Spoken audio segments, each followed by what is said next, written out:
আমাদের দেশের রাজনীতিবিদরা ফর দ্য পলিটিক্যাল সেক তারা আমাদের স্টুডেন্টদেরকে ব্যবহার করে। 2 বছর আগে একটা তাজা প্রাণ ঢাকা বিশ্ববিদ্যালয়ে শিক্ষা গ্রহণের জন্য দিয়ে গেলাম, আজকে কফিনে করে তার লাশ নিয়ে যাচ্ছি। আমরা কোনোদিন আমাদের শিক্ষা প্রতিষ্ঠানে এই নৈরাজ্য চাই না। আমি কোনোদিন শিক্ষা প্রতিষ্ঠানের ছাত্র রাজনীতি পছন্দ করি না। আমার অনেক আর্টিকেল আছে। আমি নয়া দিগন্তে 2019 থেকে 2024 সাল পর্যন্ত মাত্র 4টে করে পোস্ট এডিটোরিয়াল লিখতাম। আমি আমাদের পার্শ্ববর্তী দেশ ভারতে স্টুডেন্ট পলিটিক্স নেই, শিক্ষা প্রতিষ্ঠানে পলিটিক্স নেই, কোনো দেশে নাই, ইউরোপে নাই, অক্সফোর্ডে নাই, ক্যামব্রিজে নাই। আমাদের দেশের রাজনীতিবিদরা ফর দ্য পলিটিক্যাল সেক তারা আমাদের স্টুডেন্টদেরকে ব্যবহার করে। আমার অন্তর কাঁদে। আমি কলেজে শিক্ষকতা করার সময় গতকাল তার ক্লাসে দেখেছি, আজকে তার জানাজা পড়তে গিয়ে আমাদের হৃদয় কাঁদে। ঢাকা বিশ্ববিদ্যালয়ের এক স্টুডেন্ট মারা গেল।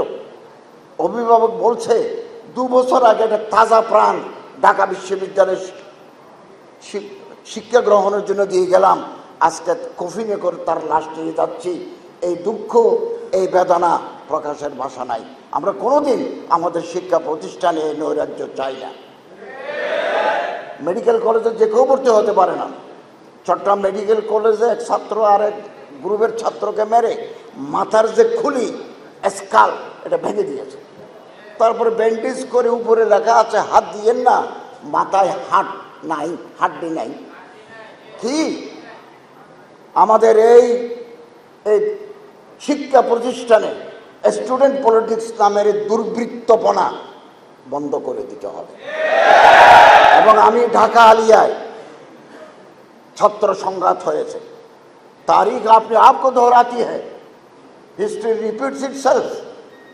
আমরা কোনোদিন কামনা করি নাই ঢাকা আলিয়ায় 2 গ্রুপের স্টুডেন্টের ভিতরে সংঘাত হয়েছে এ ঢাকা আলিয়ায়। এগুলোর পুনরাবৃত্তি আমরা আগামী দিনে চাই না।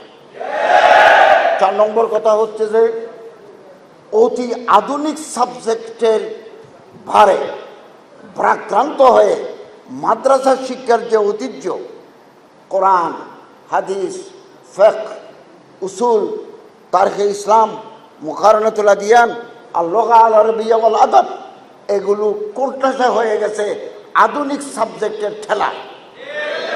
এরপরে আবার বিজনেস ফ্যাকাল্টি ঢুকে যাচ্ছে। আমরা আধুনিক শিক্ষা গ্রহণ করব, কিন্তু মাদ্রাসা শিক্ষা হচ্ছে স্পেশালাইজড এডুকেশন। ঢাকা মেডিকেল কলেজে যারা পড়ে তারা কি পলিটিক্যাল সায়েন্স পড়ে?